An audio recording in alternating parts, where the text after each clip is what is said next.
Okay, welcome everyone. I'd just like to commence by acknowledging the traditional owners. We acknowledge the traditional owners of the country throughout Australia and recognise their continuing connection to land, waters and culture. We pay our respects to their elders, past, present and emerging. We'd also like to thank our webinar week sponsor, SuperChoice, for supporting this event. We have a few words now from CEO of SuperChoice, Gordon Sparrow, to play for you now. Thanks, Maggie.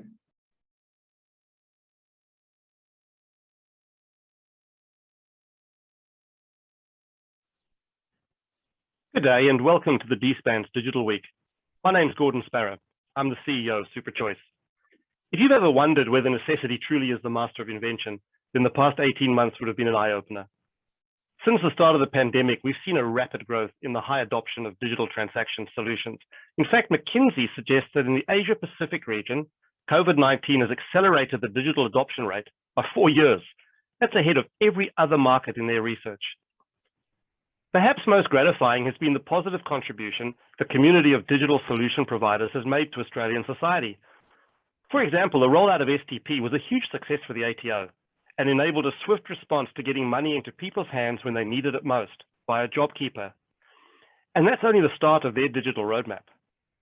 We understand the challenges that you as the industry face because we face them too. How can we find ways to bring greater value for employers? How do we grow revenue and protect our market share? How do we meet customer expectations around digital experiences? What does the future have in store? If you have a crystal ball, please share it with me. How do we keep up with changing regulations and compliance? How do we future-proof our technology stack to scale and deliver new solutions? Most of you know SuperChoice as a superannuation clearinghouse, which is at the heart of what we do. But as the markets evolved, so have we. We're a digital solutions provider who support many of Australia's largest superannuation and payroll providers to provide integrated solutions for their customers. As sponsors of DSPANZ Digital Week, we're looking forward to hearing from the expert presenters. We're offering a free digital transaction health check for all attendees of DSPANZ. So get in touch with our account managers at hello@superchoice.com.au if you want to take advantage of this offer. Thank you for being an active member of our community.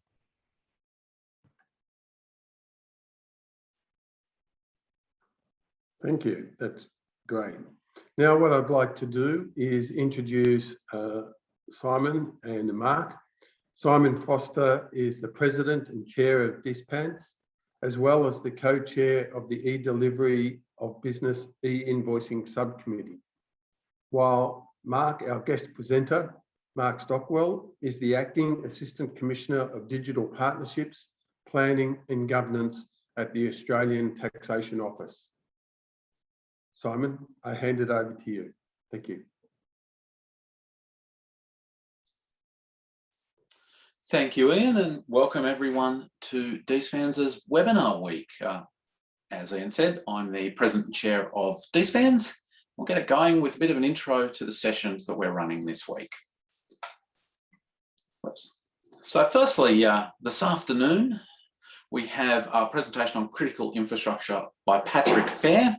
We'll be giving attendees an overview of the new framework for the regulation of critical infrastructure, including an update on the proposed coverage of data storage and processing services and the new obligations and enforcement mechanisms that will apply. Tomorrow morning, we have John Shepherd from the Australian Bureau of Statistics, will be familiar to many of you, and he'll be talking about a range of projects the ABS is undertaking to modernise the way businesses provide data to the ABS. Tomorrow afternoon, we have Paul McGee from Araya Systems, and he'll be discussing how New Zealand have reached their world-leading penetration of voice biometrics and what benefits are being delivered to consumer organisations. Ian also has some updated data from the ATO on Australia's use of voice biometrics. On Wednesday morning, I'll be joined by Christian Walkenden from AusEddy, and we'll be talking about onboarding customers and suppliers to the PayPal network. Christian will also be presenting on einvoicing.com and how that can help. On Wednesday afternoon, we have Laura Munsey from the Attorney General's Department, and she'll be providing an overview of their roadmap for regulatory technology, which has identified opportunities to use technology to make it easier for businesses to comply with their obligations under modern employment awards. On Thursday, we kick off with single touch payroll, and Michael Caravas and Matthew Hay will be talking about how ATO and DSPs have been working together in partnership on the single touch payroll initiative and what's on the horizon for STP. On Thursday afternoon, we'll have cybersecurity for small and medium businesses with Gay Deegan and Rosalie Martin from the Joint Cybersecurity Centre in the Department of Home Affairs. And they'll be providing an overview of the current threat landscape with a focus on threats to small and medium business.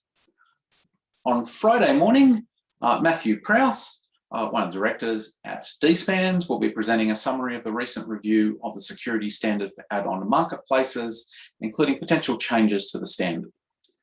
And finally, on Friday afternoon, we have Vineet Mishra of the Alasar Group, and he'll be delving deep into anti-money laundering, how it can apply to payroll processes, and his recommendations about how to deal with that.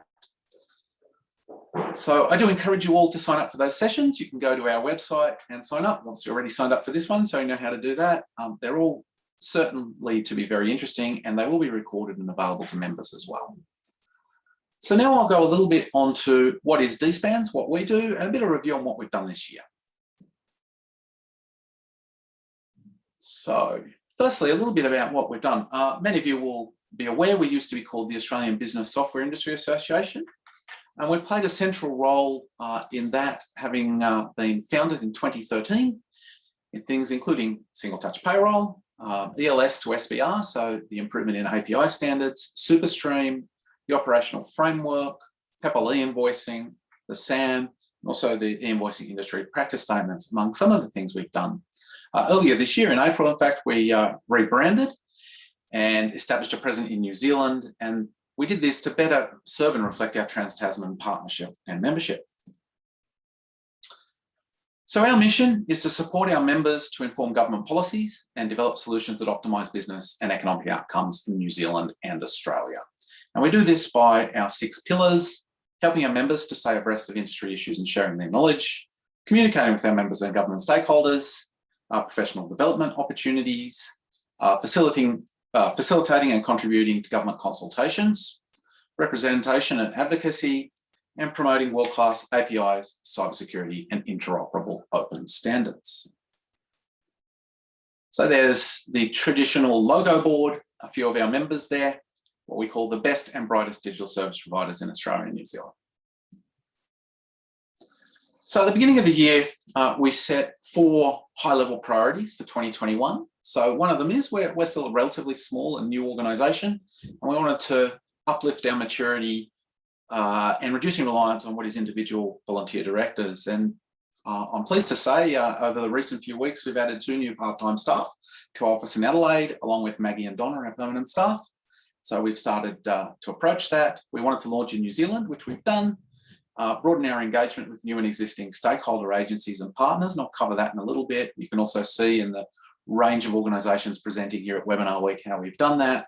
I've also formalised some of our work into subcommittees and actively encourage members to get involved with that, which is a nice segue onto what are our subcommittees. So we have 8, and they are e-delivery of business, which is covering primarily PEPAL e-invoicing at this point, but also moving on to the other documents that PEPAL supports.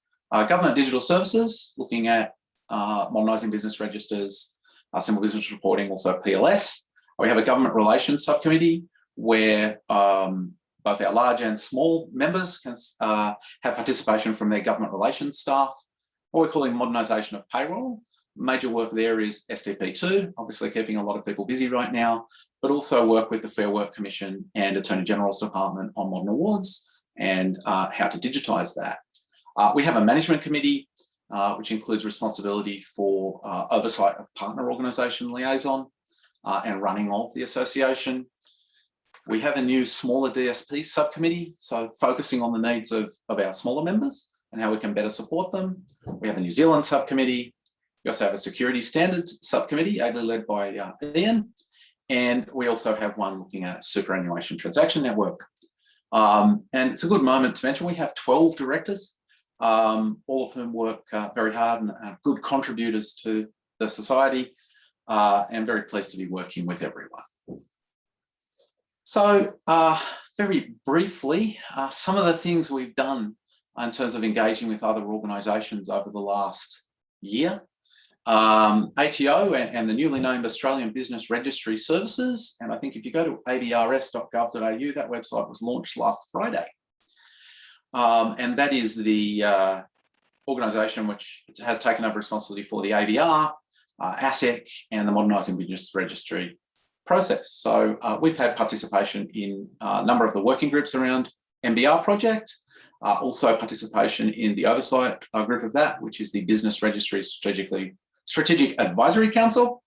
Many of our members and staff are on SDP2 working groups and also presenting to live streams, both to business and intermediaries. Working together with Mark Stockwell, who's joining me today on the strategic working group for DSPs.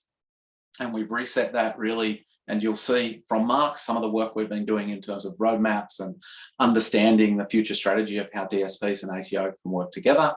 And also the Digital Architecture Reference Group, which is the DARG. We also, and it seems like a long time ago with all the lockdowns, but it was only January where we had liaised with our members and made the case for pushing the commencement date of SDP2 back from July until January. And given everything else that has happened with lockdowns and so forth in the last few months, that turned out to be very necessary. We've also participated in the Cybersecurity Steering Committee with ATO, which has worked on Operational Framework V6 and also the SAM review. And that's a small set of the work we do with ATO and ABRS. There's a lot of things that we work together and our members work together with, obviously. Some of the other organisations we work with, GNGB, the Gateway Network Governance Group, which has responsibility for the Superannuation Transaction Network, our SuperStream. That's an ongoing relationship, but we've also been working together particularly around cybersecurity. Also GATE, which is the, and will give me the correct name for what that stands for, but it's the gateways to the GNGB, to the Superannuation Network. The Gateway Association and Transaction Exchange, Simon. Thank you. And we're providing secretariat support to GATE. There is an overlap of our members and GATE's members. That's quite a logical way forward. We've had a number of both private and public consultations we've participated with the DTA around digital identity, trying to get DTA to look at that from the perspective not just of consumers, but also of the requirements of our members for B2G and B2B identity. And it's very pleasing to see where the draft legislation, which came out, I think, a week or so ago, included a number of the recommendations and requests we had been put in there. Also been working with the Fair Work Commission Attorney General's Department. That's the Modern Awards Pay Database, but also, as mentioned a little earlier, the RegTech Agenda Strategic Working Group. We are an active member of COSBOA, Council of Small Businesses, and have had ongoing engagement there, particularly around COVID response. We've assisted a number of members in getting in touch with things like state governments when it moved from ATO to state governments managing COVID response 3-4 months ago now. Open PEPOL, we've had active involvement directly and via our members in the PEPOL International Invoice work. From the beginning of the year, the Agreements Revision Task Force. We also now have cross-representation, where DSPANZ gets representation on some of the Open PEPOL groups, and Open PEPOL attend our discussion groups and subcommittee as well.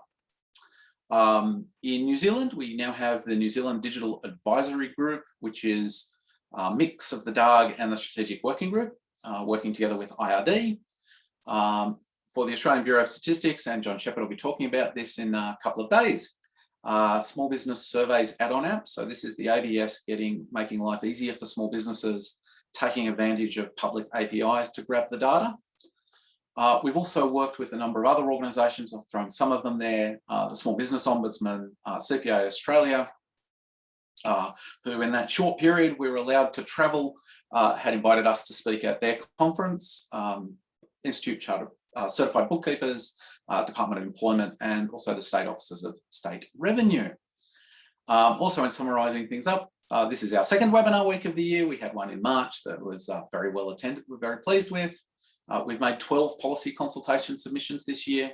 You can see them on our website with the link there. I mentioned earlier COVID lockdown response. We also published a clearinghouse of that, which was referenced by the accounting and bookkeeper bodies. Our forum is active particularly on single touch payroll.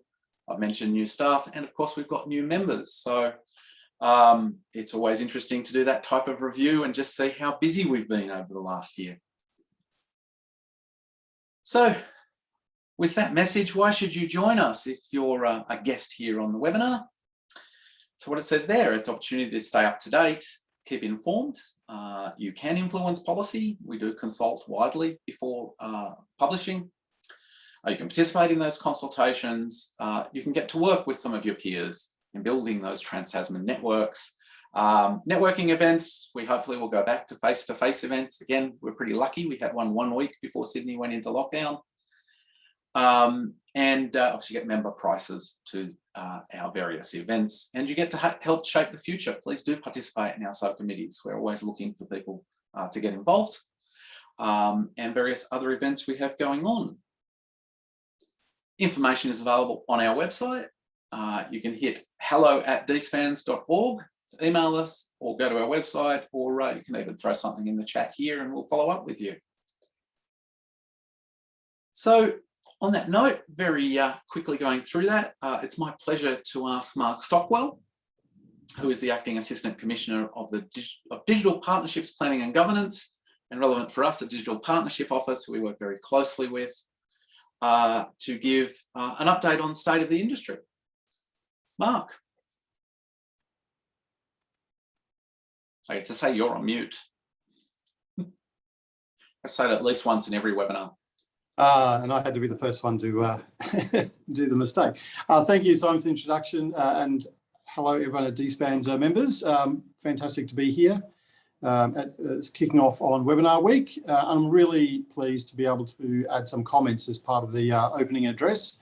I have a long title, Digital Partnerships, Planning and Governance. If you break it down a bit though, the first part of that title is Digital Partnerships and why it's important.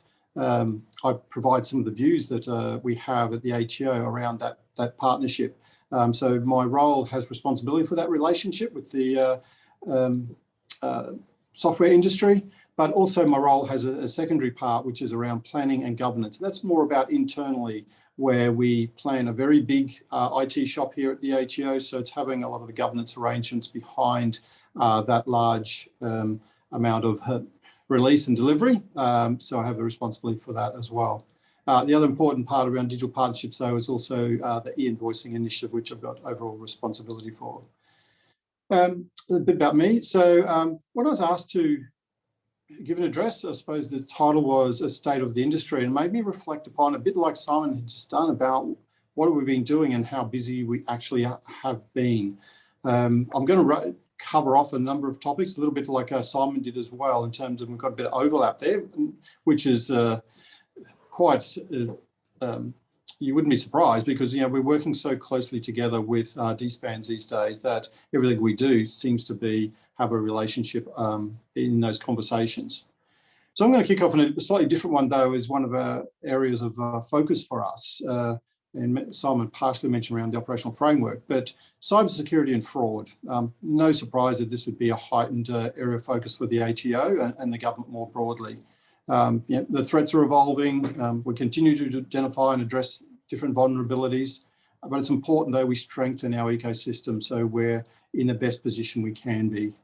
I've read a number of reports over the last 12 months, and particularly more recently, where they're doing some comparative analysis between what we saw probably pre-COVID or coming into COVID and today. And all those reports are pointing towards the same finding, and that is a large increase, over 100% in most of the reports, of global volume of cyber intrusion activity compared to last year. when I talk about cyber intrusion, it's not just, it's more around targeted ransomware, extortion operations, supply chain intrusions, the whole gamut of cyber threats that we would hear about. So it's important that we take the precautions to keep our digital assets secure as possible. And obviously ATO is just one government agency, but we spend an enormous amount of effort and time on that particular initiative. At the DPO, likewise though, we've been looking at how to keep abreast with the necessary requirements. So over the last year, people would have heard about our operational security framework review, which we conducted, and we finished at the middle of the year, and we're now into looking at how to uplift 6 technical security requirements, but also a number of other improvements to process and support material. And that's an ongoing process for us. It's not something we just set and forget of, obviously, but it's something we're constantly monitoring, constantly looking at where can we make improvements. And secondly, as Simon mentioned then, was about SAM, the security standards for add-on marketplace, with conducting another review to try and get that better alignment between the security standards that exist in the operational framework, what e-invoicing also requests, and also ISO standards. So having it much more easier for DSPs to understand.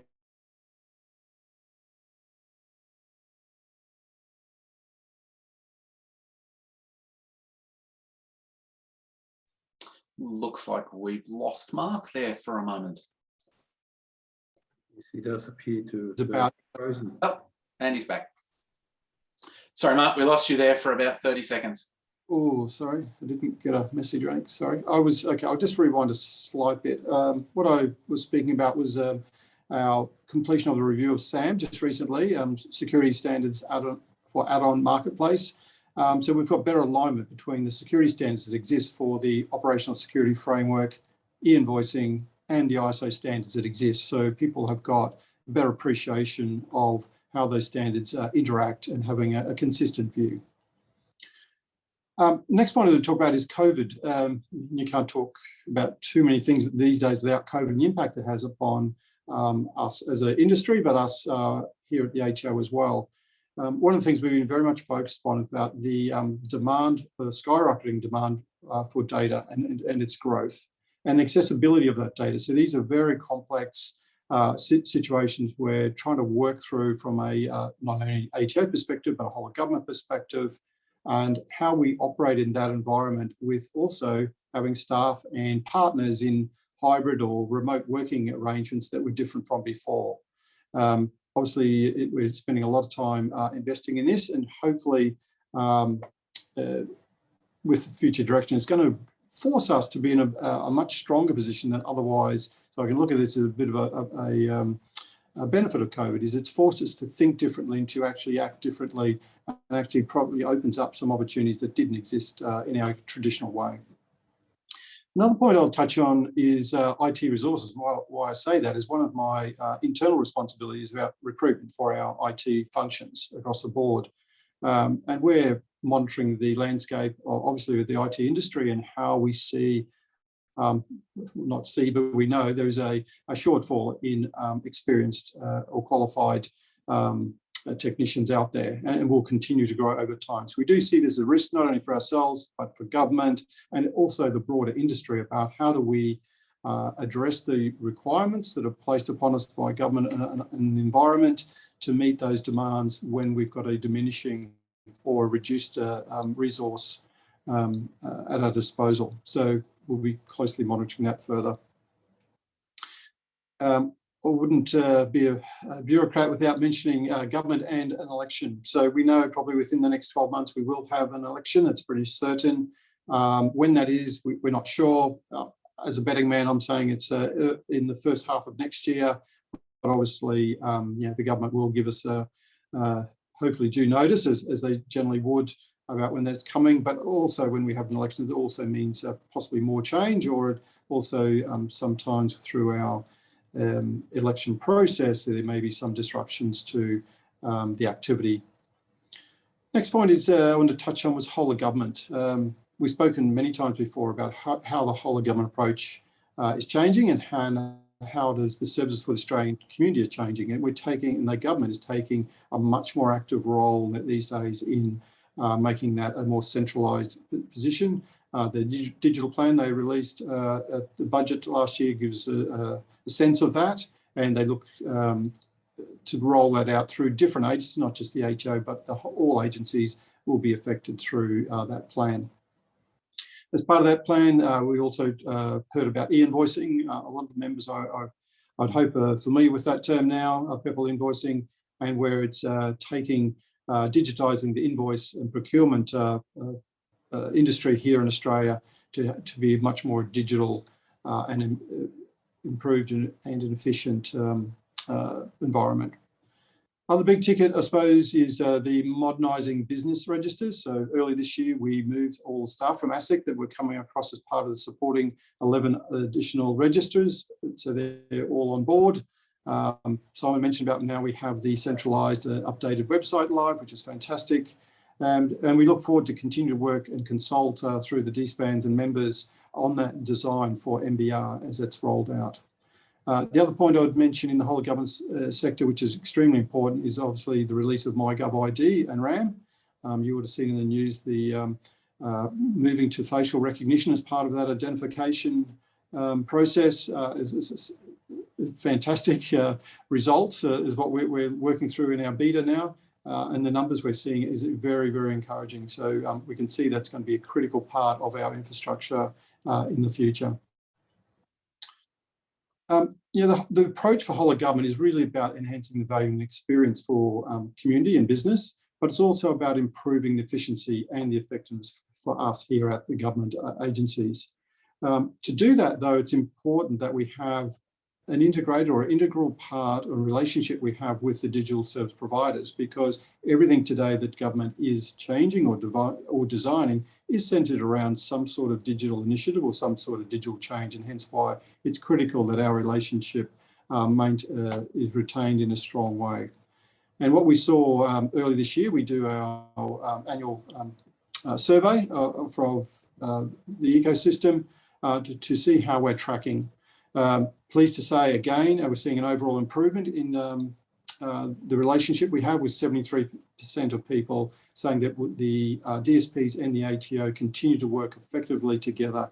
And that comes from over 200 respondents. So it's a healthy group of people who participated. So thank you for that. And we use those results to actually continue to improve. And some of those things I spoke about before are about the operational framework.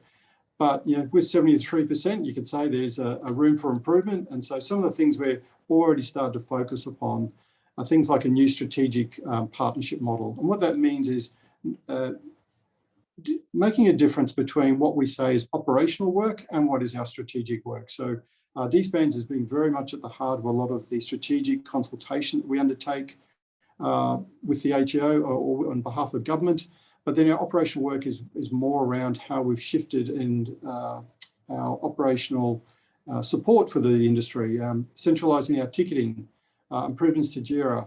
We're having improved service desk functionality so we can improve the responsiveness and the way we deal with different tickets. With that, we've put forward further increased resources this year. And part of that is not just to change the model and be more responsive, but it's also in recognition of the growing industry that we're actually working closely with.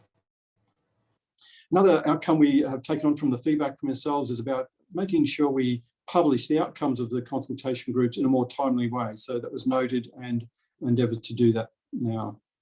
Another point was about improving our guidance material for the operational frameworks. Again, as part of that review, we can see where we can make improvements into our collaboration hub and have that material available for you. The other area which we're focused on is improving our online services channel.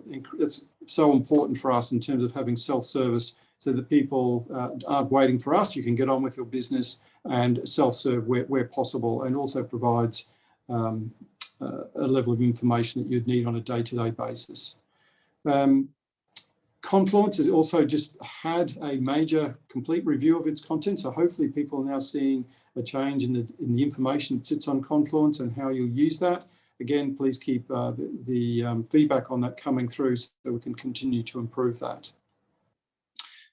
Simon mentioned at the beginning about our roadmap. So I'm just going to, if I could ask Maggie, I think it is, to pop that up on the screen for a section, just to give a bit of a look at what that is about. So the roadmap was designed through the strategic working group to look at how can we provide greater visibility of key initiatives that the ATO is involved with, like a one-stop shop on one page, so that people can actually better understand and be more transparent about what's happening. Obviously, there is limitations what we can put on a public document, because sometimes the members in those committees do talk about things that are fairly sensitive and not able to put in a public position. But this gives us a really good view, a first cut. So I hope people like it, and also give us feedback on how it could be improved. It gives us a sense of the things on horizon, things that are happening, and a bit more information about it, so that you can actually plan your business to reflect those type of niches and the impact they'll have upon you. It's, I think, representative of the maturing of the relationship with the DSPANZ and its members, in terms of having input into it to show what members want to see, as well as how it should be presented. So hopefully it hits the mark. That'll be published very shortly. I'm just giving a bit of a tease there today, just for people to have a quick look of how it's laid out, but you'll see that coming up on online services very shortly. So stay tuned for that, and we'll be no doubt putting communications out about that. Another initiative we're looking at from feedback is what we're calling a landscape report over the next little while. So what we're trying to do is look at here, investigate or explore, I should say, options for anonymized data and statistics that represent what the ecosystem is, and gives yourselves a better understanding of the market, your clients and the users. Again, how we represent that and how that will be born together will ultimately be defined by the input from yourselves, and what the value that report can provide to you. So keen to participate in further consultation on that point. That's really what I wanted to cover today, Simon and Ian. I thank you again for the opportunity to talk to members. Look forward, though, to answering any questions that do come through. Thank you. All right. Thanks a lot for that, Mark. Perhaps, Mark, one question I have is, what do you see as the biggest challenges, perhaps, over the next 12 months? Not an easy question to start with. Wow. What are the biggest? Well, you know, you've got your roadmap, and obviously the underlying assumptions to those roadmaps position sort of certain challenges emerging. And I take your point. I think, you know, almost certainly there's going to be a federal election in the first half of next year, which obviously always creates a wildcard situation. But, you know, what would you think, given digital service providers, what do you think are going to be some of the bigger challenges that we'll face over the next 12 months? Thank you. Yeah, it is a hard question and a good one. And I'll probably put it under a bit of an umbrella of uncertainty. Whilst we try in the relationship to try and give as much certainty to members as possible through roadmaps, through giving timely information, having a framework so people know what they need to work towards, that's all about providing the certainty. But as I called out before, we still, in the back end, well, I won't say the back end, I don't know where we are in COVID, because it could go for some time yet, but, you know, we're in that world of COVID impacts. There is an election, as you said, around the corner, and we don't know what that could bring for us. So, and then I mentioned also about the uncertainty about the workforce. I mean, we've yet to see really what that means for us. We're seeing the early signs about the challenges it will present to us to keep our delivery to the level that we've seen in the past without having people available to support us. So that's certainly challenges we've got. And not to forget, I started with the cybersecurity and fraud item. Yeah, these are all really big ticket items.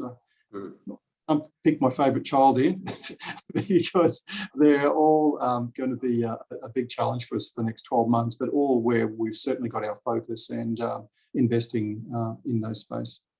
No, I think there does seem to be a theme though in those challenges. I think in one way, shape or form, they sort of do come back to the difficulty of getting the right staff with the right skills in order to be able to deal with them. Sorry. 100%. Now, I've got a question for Simon, but just to remind the audience, if you have any further questions or if you have any questions, please just submit them through the chat facility and we'll make sure they get asked. Simon, I think, given your role as the president of DSPANZ, what have been, do you think, some of the biggest changes that have occurred over the last 12 months from the members' perspective?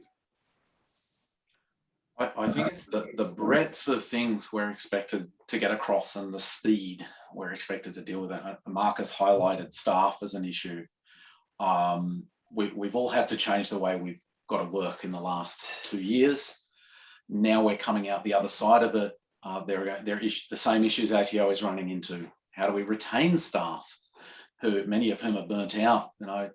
JobKeeper was delivered in 18 days on something that probably would have been an 18-month project otherwise. And I think also other areas of government have looked and go, oh, DSPs can do so much and they want to do more and more, or they're leveraging STP. No one was aware of what that was really pre-JobKeeper, and now there's a recognition of all the different things and it could deliver. And so there are lots of people within the economy who would like to take advantage of that. And so it's driving a lot of activity. And that's where Mark and I and the strategic working group have really sat down and said, well, how do we understand what all of that is and how they interrelate? Whereas previously a lot of this stuff might have been completely separate. It might have been different DSPs who are involved. Now you have DSPs that do many different things and would do payroll and tax, or even if they have only historically looked at payroll, well, there's also the time and attendance and the impact of awards, and there are other infrastructure things going on. And so it's hard to put one thing again, but it's just the volume of work, it's only getting bigger. So, yeah, fair enough. I think that's certainly the case, and it's probably been exacerbated by the incidence of COVID and the uncertainty that that's creating, and also just the changes that it's driving in terms of people's working patterns. Yeah, absolutely, and that also puts a centrality of cybersecurity. That it is absolutely vital that all these systems and all this change is being done in a secure manner, and that we're protecting our customers and our partners' data. And at the end of the day, what is the citizens of Australia and New Zealand? It's their data that we're working with, and it's just vital we keep that secure and deal with it in a responsible way. And I think, it's obvious to, just to pick up some of the points that both you and Mark made, but there is now, does seem to be a lot more initiatives, and they are sort of impacting each other. I mean, from DSPANZ's point of view, we're seeing consumer data rights, we've got the critical infrastructure. Mark, you referred to the 2 reviews that occurred recently in terms of the operational framework, and SAM as another. And you sort of also raised as part of that the fact that whilst people want to respond to cybersecurity, there is sort of an increasing number of cybersecurity standards or protocols. And so, your reference to trying to harmonise or streamline that, I think it was a very important point. Now, we don't have too many questions here, so I better ask another question without notice. I'll try and make it a little bit easier, Mark. But there also does seem like several of the initiatives that we raised relate to each other within an Australian context, but it does seem to be, if you take e-invoicing as a particular example, much greater collaboration occurring internationally. How is that having an impact, and how do you see that playing out perhaps in some of the other areas? Look, it's been a fantastic initiative to learn with that interaction how that's going to work for us here at the ATO particularly, but more broadly in government, because we do share our network. So sometimes other departments might want to talk to New Zealand, and we can give them a steer as to what department or whatever. So we're kind of forming those relationships and understanding. So that's from a government perspective, that's been useful. But also, I'll just use the invoicing firstly as an example, as it is a global initiative, as people will be aware. So through that, though, not only do we deal with New Zealand, but we've now starting to form partnerships with particularly Singapore in our region, but also now, we're in quite regular contact with people like Malaysia, recently Philippines and Japan more recently, who just become a PEPL authority.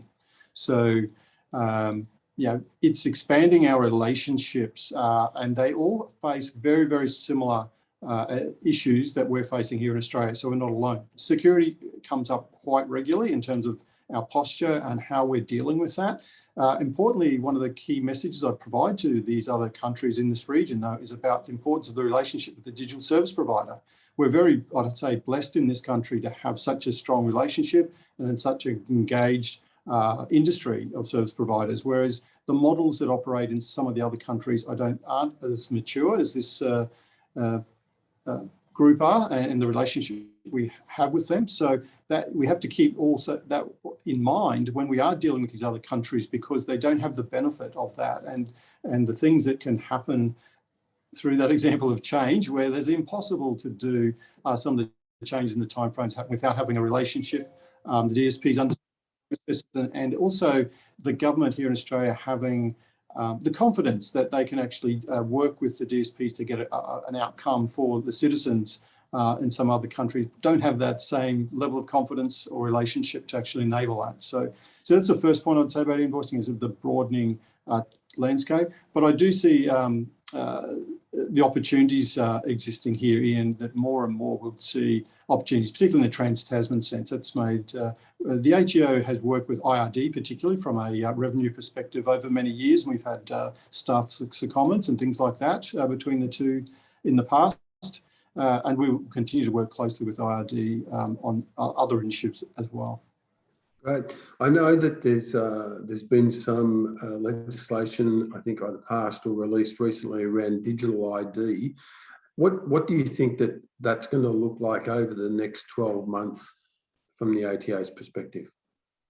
Well, certainly it's what we see from, the maturity. Digital ID is a good example of where we started with IP, what we called IP1 technical term, went to 2, which is the documents. Now we're going to 3, which is the facial. I don't think we're going to go beyond to 4 too quickly, because where we are is very advanced and leading in many parts of the world, although other parts of the world are now kind of jumping to the same level of maturity. What we still need to understand, though, is the application and how best to use that asset we've basically developed now. And I think there's a lot of opportunities for government to actually extend that. Obviously, we need to do it in a very governed way so that we're not actually tripping up with the asset we have. But yeah, it is going to be something that really has the opportunity to transform how digital services are provided to the Australian community, because it's still an untapped market for us. Well, that's great. Thank you. There's another question, just perhaps, and I'll throw this to both of you. There's a lot of data starting to pour into the ATO.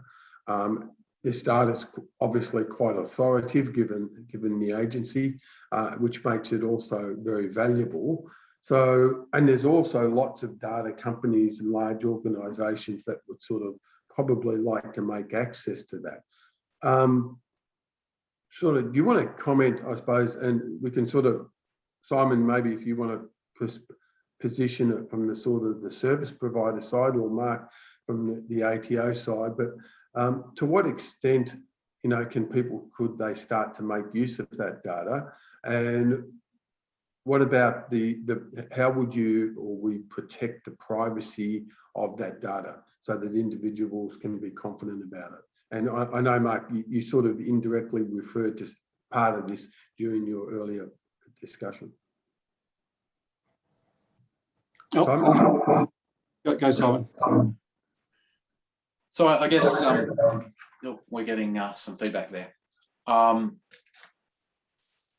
The challenge for a DSP in this scenario is, when you go beyond I guess, tax data, which it's legislated. What we can do with that is very clear, what we can and can't do with that. When you're otherwise dealing with your customers' data, and potentially if you have partners via an API, your partners' customers' data and your partners' data, how do you do so in a responsible manner? And the legislation legal framework hasn't really caught up with where we sit as technology vendors. And it's a real challenge for us. And the ethics of using that data and what you can and can't do it. And we're struggling to understand that on multiple levels. I know within the PEPOL, the invoicing world, this is something that's people are very conscious of. Out of the EU, you've got things like GDPR, which set a standard, but it often excludes business data.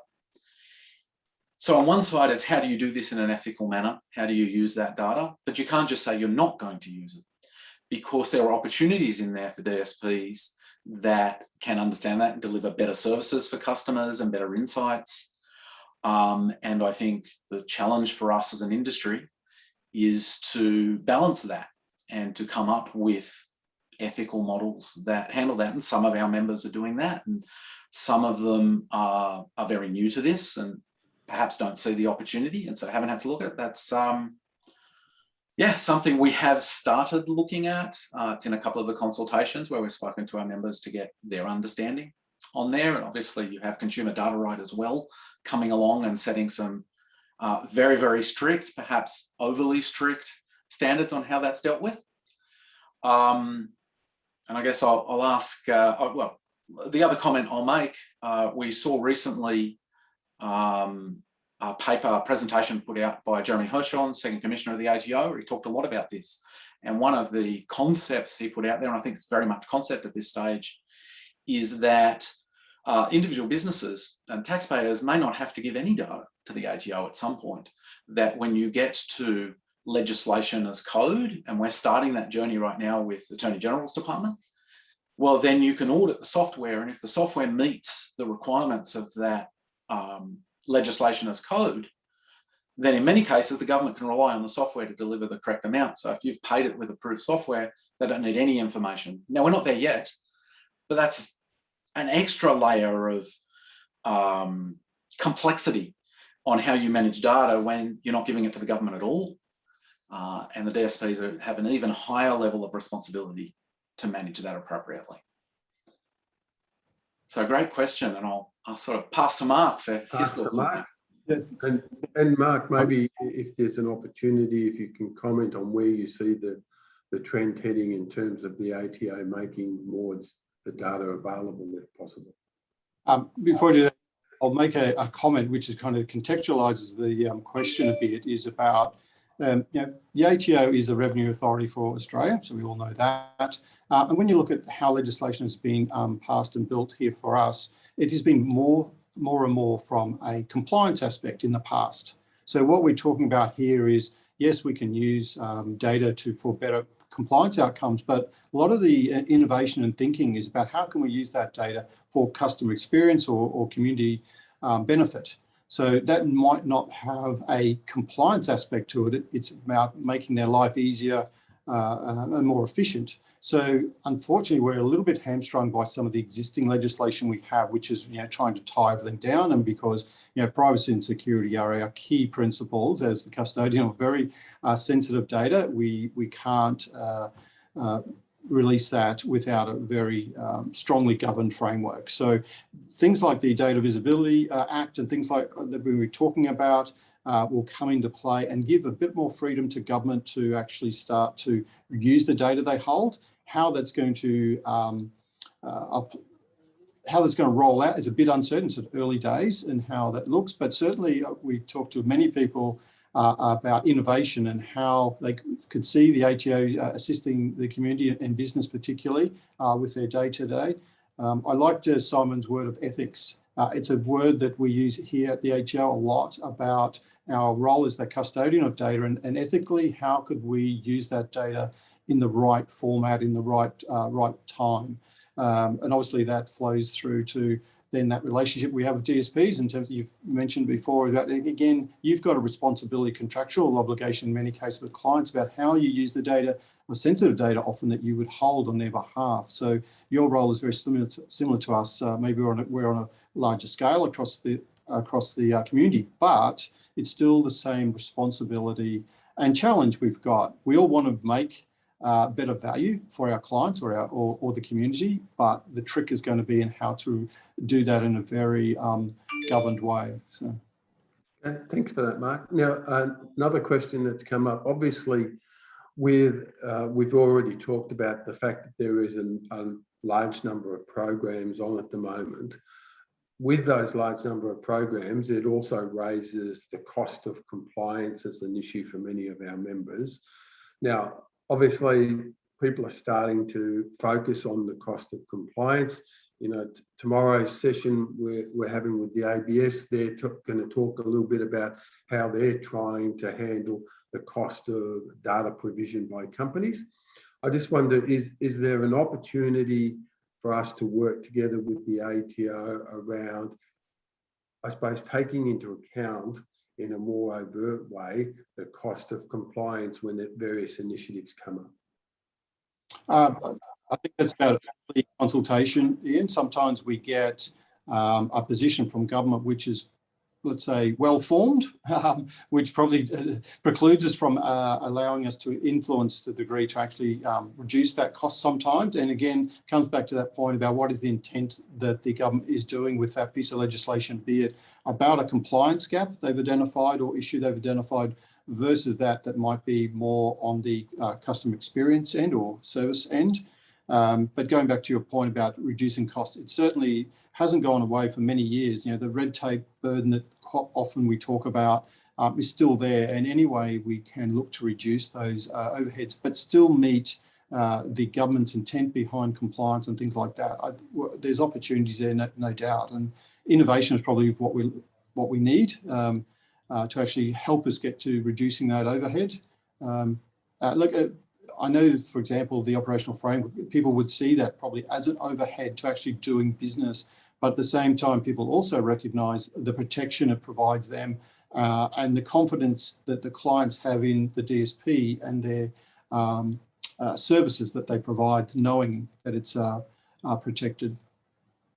Yeah, no, and I think, and we'll probably have time for one more question after this, but I think that it is interesting. There are trends you can see with the latest release of changes for the consumer data rights. There's much more focus on reducing the cost of compliance there. You know, the ABS is looking at it in its data gathering. They're trying to reduce the cost of compliance there. I think it was interesting with the critical infrastructure consultations that have gone on recently. One of the issues there was the co-design of the cyber requirements, and I think, you know, that's probably going to be a trend that I think will continue to expand, because I think if we can work together, there's more of an opportunity to achieve the outcome, but in a way that makes sense from our members' perspective. So, you know, I don't know, Simon, if you wanted to add to that at all. Yeah, and interestingly, Department of Home Affairs did approach us some months ago because they're now beginning to look at non-critical infrastructure. So, you know, the cybersecurity across the entirety of the economy, not just things that are critical. And, you know, that's where some of the work we've done, particularly around the SAM, to a degree of standardization and trying to avoid repeating the same thing in different ways to different organizations, which we know frustrates our members and probably frustrates procurement departments a little as well.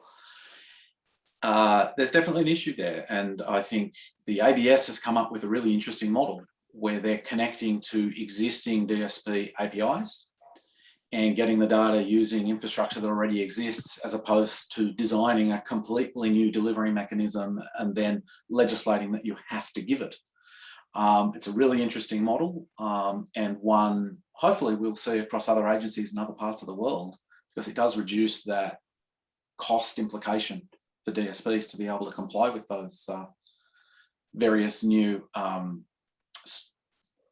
programs that get introduced. Right. Well, I've noted the time and we're just about close. So I'd like to take this opportunity to thank everyone for their attendance today. I'd like to thank Mark and Simon for their very interesting presentations and also responses to the sometimes difficult questions, even if they were posed by me in some cases. And I'd like to remind everyone, we do have another session this afternoon at 2 p.m. by Patrick Fair on critical infrastructure. I can assure you, Patrick is a very knowledgeable person on this area. It will be a very interesting presentation, and so I would encourage everyone to attend. I'd also like to remind people that this session has been recorded and will be made available to attendees on the DSPANZ website over the coming weeks. Follow-up questions can also be sent to hello@dispanz.org. And on that note, I'd like to thank everyone for participating today and attending, and I hope you have a great day. Thank you. Thank you, everyone.